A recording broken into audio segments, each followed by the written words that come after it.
সর্বদলীয় বৈঠকে নানান দিক নিয়ে কথা বলতে আমাদের সঙ্গে যুক্ত হয়েছেন সিনিয়র সাংবাদিক সোহরাব হাসান। সোহরাব হাসান, আপনাকে স্বাগত জানাচ্ছি। প্রথমেই আপনার কাছে জানতে চাই, জুলাই ঘোষণাপত্রের তাৎপর্যটা আসলে কি? এ থেকে বাংলাদেশ আসলে কি পাবে? এটা কি রাজনৈতিক ঐক্যের পথ প্রশস্ত করবে কিনা? ধন্যবাদ। এই ঘোষণাপত্রের উদ্দেশ্য তো মহৎ বলতে হবে, যে একটি ছাত্র গণ অভ্যুত্থানের মধ্যে দিয়ে যে রাজনৈতিক পরিবর্তন হলো সেই পরিবর্তনের একটি স্বীকৃতি। কিন্তু সেখানেও কিন্তু আবার ঐক্যের প্রশ্নটি জরুরি হয়ে পড়েছে। আহ ছাত্রদের পক্ষ থেকে উদ্যোগ নেওয়া হয়েছিল এবং আহ আজকে প্রধান উপদেষ্টা রাজনৈতিক দলগুলোর সাথে বসলেন, কিন্তু সব রাজনৈতিক দল কিন্তু আসেনি আন্দোলনে অংশগ্রহণকারী। আমরা দেখলাম যে বাংলাদেশের কমিউনিস্ট পার্টি তাদের পক্ষ থেকে বলা হয়েছে যে আজকে দুপুর 12টায় তাদেরকে জানানো হয়েছে, 12টার পরে, যে আজকেই বৈঠক হবে। এটিও আমি মনে করি সরকারের পক্ষ থেকে যে আন্তরিকতা, তার আন্তরিকতার প্রমাণ নয়। একদিন আগে এ ব্যাপারে কি সিদ্ধান্ত হয়নি?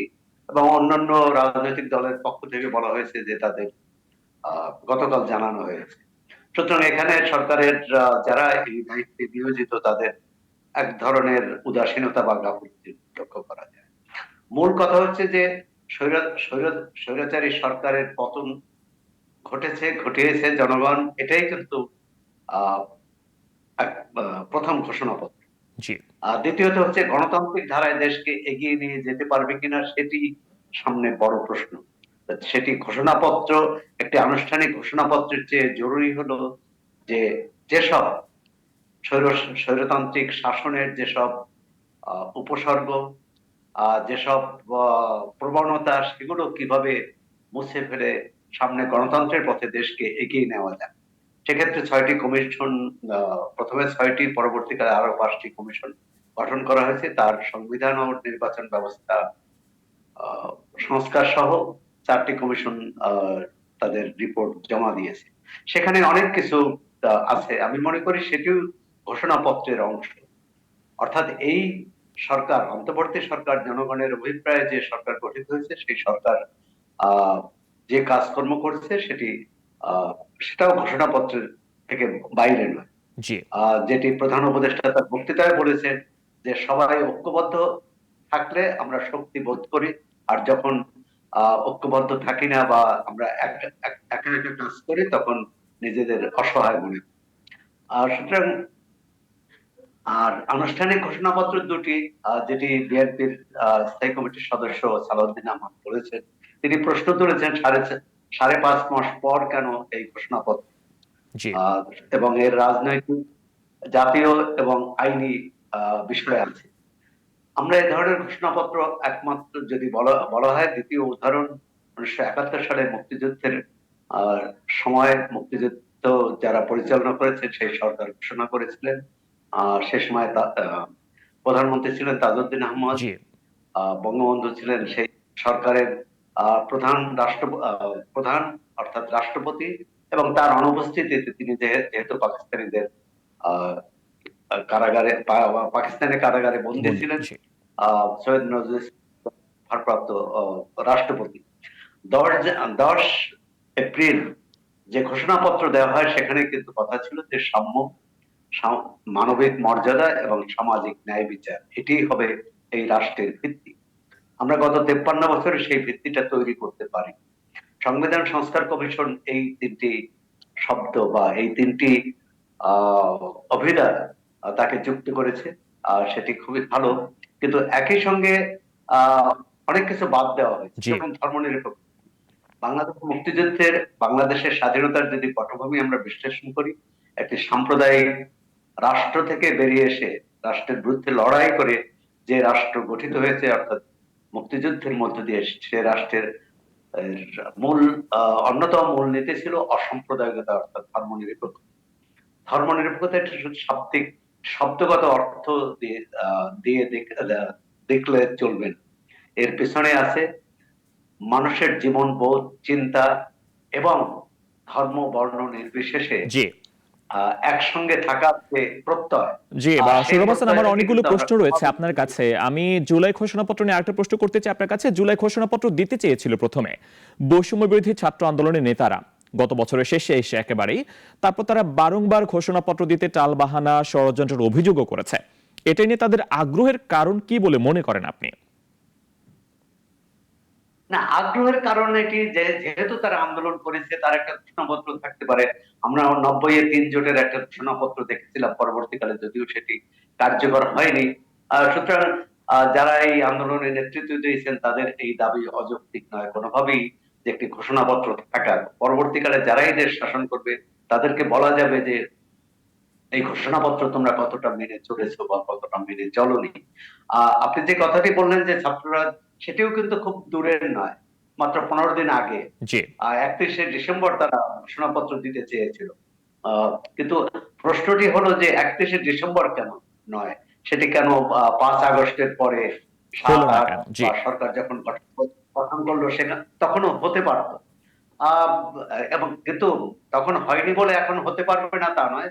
তবে এটি সমগ্র জাতিকে যদি ঐক্যবদ্ধ করে, সেই ঘোষণাপত্র অনেক তাৎপর্যপূর্ণ হবে।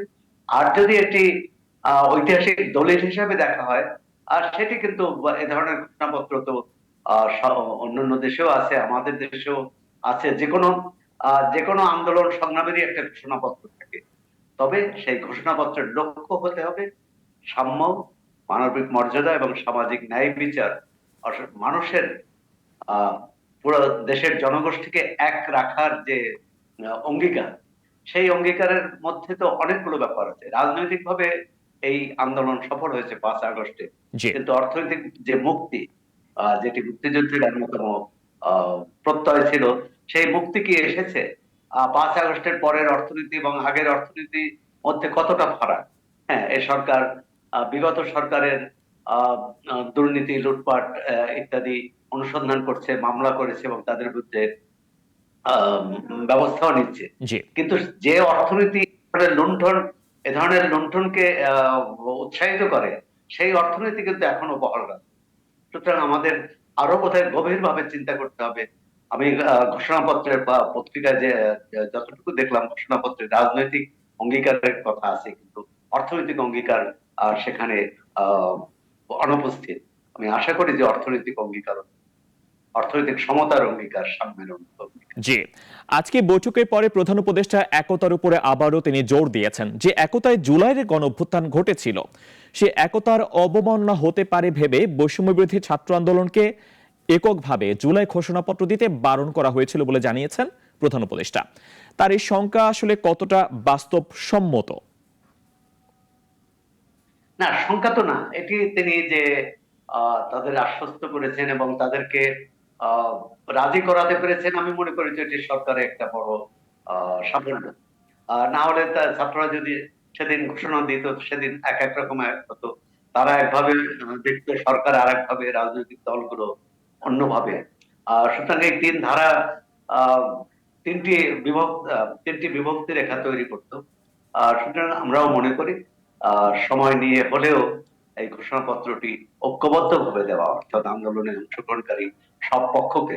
আবার এটি মনে রাখতে হবে যে সব পক্ষ মানে শুধু রাজনৈতিক দল, অন্তর্বর্তী সরকার বা ছাত্র নেতারা নয়, দেশের 17 কোটি মানুষের, যারা এই মুক্তির আকাঙ্ক্ষা করেছে, যারা গণতন্ত্র প্রত্যাশা করে, গণতান্ত্রিক শাসন প্রত্যাশা করে, যারা দুর্নীতির বিরুদ্ধে আহ সরকার অভিযান, সরকার একটি কার্যকর পদক্ষেপ নেবে, একটি নীতি গ্রহণ করবে দুর্নীতির, এবং সেক্ষেত্রে কিন্তু অর্থনৈতিক বিষয়টি সামনে আসে। আমি জি, আশা করি যে এটি আহ সরকার যে পদক্ষেপ নিয়েছে আহ সেটি বাস্তবসম্মত পদক্ষেপ। না হলে যে কেউ, ছাত্ররা যে ঘোষণা দিয়েছে, অন্য আরেকটি পক্ষ সেই ঘোষণার পাল্টা আরেকটি ঘোষণা পত্র দিতে পারে। সেই আশঙ্কা থেকেই হয়তো সরকার তাদেরকে নিবৃত্ত করেছে। জি, অথবা রাজনৈতিক দলগুলো যদি ঘোষণায় সংযুক্ত না হয়, সেটি একটি সমস্যা তৈরি হতে পারে। জি, এসব বিবেচনা থেকেই সরকার এই উদ্যোগ নিয়েছে। জি।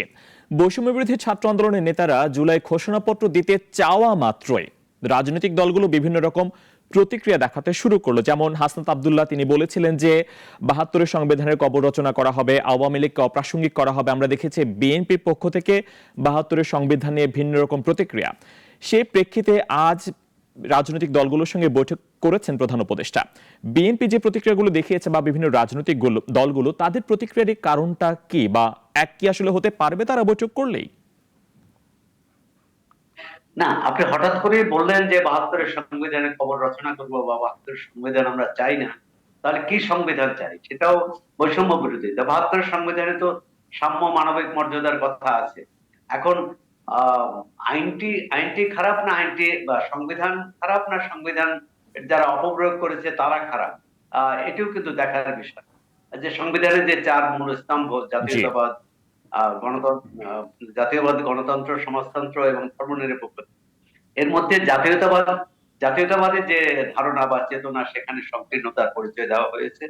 বাংলা ভাষাভাষী অর্থাৎ বাঙালি ছাড়া অন্যদের জাতিগতভাবে স্বীকৃতি দেওয়া হয়নি। আমরা মনে করি যে এটি ওই ৭২-এর সংবিধানের একটি দুর্বলতা। আর বাকি যে ৩টি স্তম্ভ আছে, আমি জি সেটা থেকে আসার কোনো সুযোগ আছে বলে মনে করি না। কারণ যদি আমরা ন্যায় ভিত্তিক সমাজ চাই, সেখানে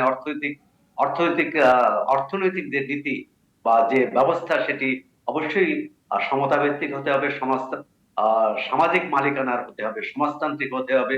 আর ধর্মনিরপেক্ষতা, সেটা আগেই আপনাকে বলেছি যে বাংলাদেশের স্বাধীনতা যুদ্ধের ইতিহাস পর্যালোচনা করলে, পটভূমি ব্যাখ্যা করলে আমরা দেখতে পাই যে সেখানে আহ একটি সাম্প্রদায়িক রাষ্ট্রের বিরুদ্ধে লড়াই করে এদেশের সব শ্রেণী পেশা এবং ধর্মের মানুষ লড়াই করেছে। সুতরাং তাদের স্বীকৃতি দেওয়া, এবং ধর্মের ভিত্তিতে পৃথিবীতে আজ খুব কম দেশই আছে। জি আহ আর গণতন্ত্র আর ধর্মীয় বিভাজন একসঙ্গে চলতে পারে না। আমরা যদি গণতন্ত্রে বিশ্বাস করি, ধর্ম যার যার এবং রাষ্ট্র সবার, এই নীতিতেই চলতে হবে। জি সৌরভ হাসান, বিএনপি বারবার বলছে আন্দোলনের ৫.৫ মাস পরে এসে জুলাই গণ অভ্যুত্থানের ঘোষণাপত্র দেওয়ার কোনো দরকার নেই, যদিও আজকে তারা বৈঠকে অংশ নিয়েছে। আপনি এই বিষয়টিকে কিভাবে দেখেন? না, দেওয়ার দরকার নেই না, আমি সালাউদ্দিন সাহেবের বক্তব্য যেটা আসছে, তারা প্রশ্ন তুলেছে। আচ্ছা, সমাজে যে কোনো বিষয়ে প্রশ্ন, বিতর্ক, তর্ক, এটি তো জরুরি। এবং তারা যে প্রশ্ন তুলেছেন ছাত্র নেতৃত্বের পক্ষ থেকে, যদি তার সন্তোষজনক জবাব দিতে পারে খুব ভালো, বা অন্তর্বর্তী সরকারের পক্ষ থেকে, এটি তো হচ্ছে এই প্রক্রিয়ায় তো বিএনপি যুক্ত হলো বা জি অন্যান্য রাজনৈতিক দল যুক্ত হলো। তাদের প্রশ্ন, আহ সালাউদ্দিন আহমদ কিন্তু এও বলেছেন যে আইনি বিষয় আছে, রাজনৈতিক বিষয় আছে, এবং এই আন্দোলনটা ভবিষ্যতে কেউ যাতে প্রশ্নবিদ্ধ না করতে পারে, সে কারণেও এরকম একটি ঘোষণাপত্রের প্রয়োজন বলে ছাত্র নেতাদের পক্ষ থেকে বলা হয়েছে, আইনজীবীদের পক্ষ থেকে বলা হয়েছে। আমরাও মনে করি যে আহ জি বলুন এরকম আপনি। ঘোষণাপত্র পত্র আহ থাকার আহ, থাকার প্রয়োজনীয়তা অস্বীকার করা যায় না, কিন্তু মূল কথা হচ্ছে সেই ঘোষণাপত্রের যে মর্ম বাণী, সেটি আমরা কতটা ধারণ করব ভবিষ্যতে, যারা রাজনৈতিক নেতৃত্বে যারা ক্ষমতায় আসবেন অথবা বিরোধী দলে থাকবেন বা যে দলেই থাকুন। অর্থাৎ যে কোনো ঘোষণাপত্র বা সংবিধান নিয়ে এত বিতর্ক, এত আহ আলোচনা, কিন্তু সেই সংবিধানের যে মূল চেতনা, যে জি গণতন্ত্র, সেই গণতন্ত্র আমরা কতটা ধারণ করছি, লালন করছি, এই প্রশ্নগুলো আসবেই। সুতরাং এরকম একটা ঘোষণাপত্র থাকলে ভবিষ্যতে জবাবদিহি আদায় করতে সুবিধা হবে বলে জি মনে করি। জুলাই অভ্যুত্থানে শিক্ষার্থী ও রাজনৈতিক দল ছাড়াও মোটামুটি সব শ্রেণী পেশার মানুষের অবদান ছিল। ঘোষণাপত্রে সর্বস্তরের অবদানের কথা স্বীকৃতি দেয়া হবে, সেটা কি নিশ্চিত করা যাবে বলে আপনি মনে করেন, বা একটি ভারসাম্যপূর্ণ ঘোষণাপত্র কি আশা করা যায়? শুধু একটি বা দুইটি বাক্যে এরকম সব শ্রেণী পেশার মানুষের কথা বলা, বিশেষ করে শ্রমজীবী মানুষের কথা জি বলা, এই আন্দোলনে ছাত্র নেতাদের পর যাদের সবচেয়ে বেশি ভূমিকা, খেটে খাওয়া মানুষ, সাধারণ মানুষ, তাদের কাছে কিন্তু তারা কিন্তু গণতন্ত্রের সংজ্ঞা নিয়ে অত বিচলিত নয়। বা সংসদে কতটি আসন হবে, এক কক্ষ না দুই কক্ষ, সেটাও না। তাদের যে মৌলিক সমস্যা, তাদের না মানে মানুষের যে মৌলিক সমস্যা, তার তার ভাত কাপড়, শিক্ষা, স্বাস্থ্য জি এবং বাসস্থান, এই সমস্যার সমাধান হবে কি? আর এই প্রশ্নটিতে আছে, অবশ্যই আছে। আপনারা দেখেন যে আমরা তো সংবাদ মাধ্যমে দেখি যারা যারা আন্দোলনে জীবন দিয়েছেন বা যারা আহত আহত হয়েছেন সেই সব পরিবারের দুর্ভোগের কথা দেখি, যে তারা অনেকে এখনো সাহায্য পায়নি সরকারের পক্ষ থেকে না, বা জুলাই ফাউন্ডেশন থেকেও না।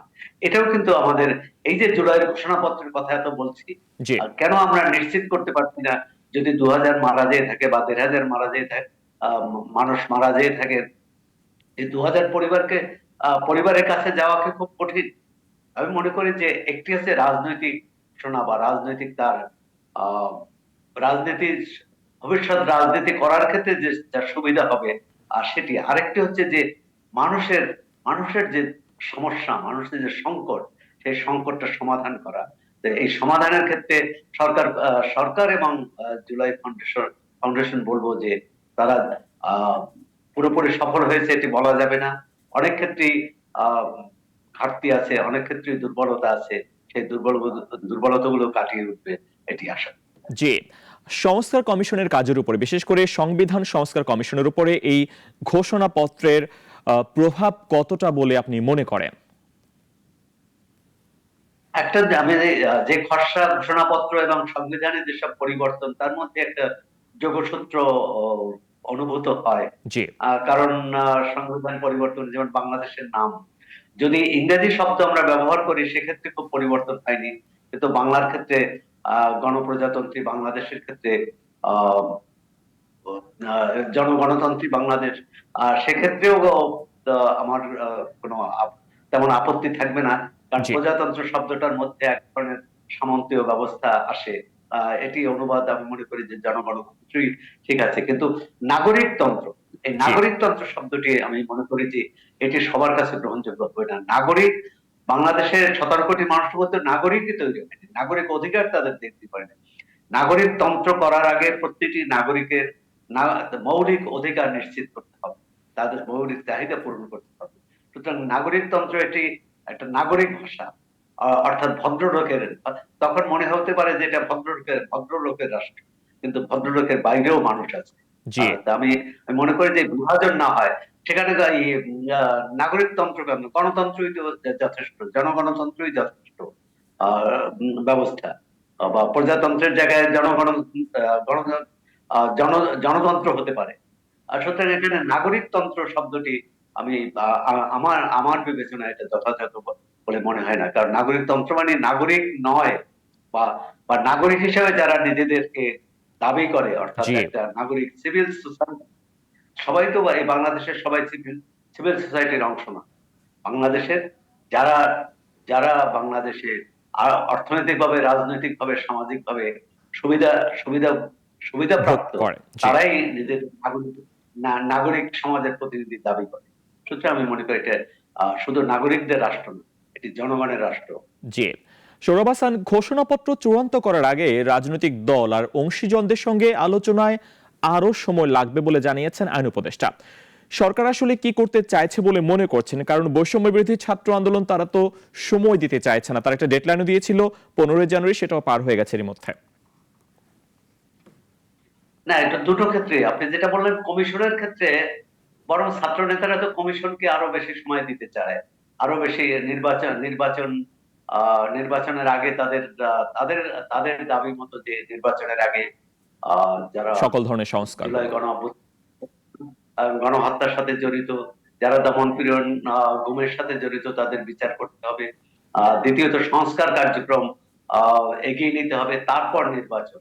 আর আপনি ঘোষণাপত্রের কথা বলেছেন, ঘোষণাপত্রের ক্ষেত্রে যত বিলম্ব হবে তত তো এই ঘোষণাপত্রের যে গুরুত্ব জি। সেটি অনেকটা কমে যাবে। আর নির্বাচন, এই সংস্কার প্রক্রিয়া যত প্রলম্বিত হবে, রাজনৈতিক দলগুলোর মধ্যে সংশয় সন্দেহ বাড়তে থাকবে। ইতিমধ্যে আপনি দেখেছেন যে বিএনপির পক্ষ থেকে বলা হয়েছে যে এবছর জুলাই আগস্টে নির্বাচন করা সম্ভব। সেক্ষেত্রে কিন্তু 6 মাসের বেশি সময় নেই।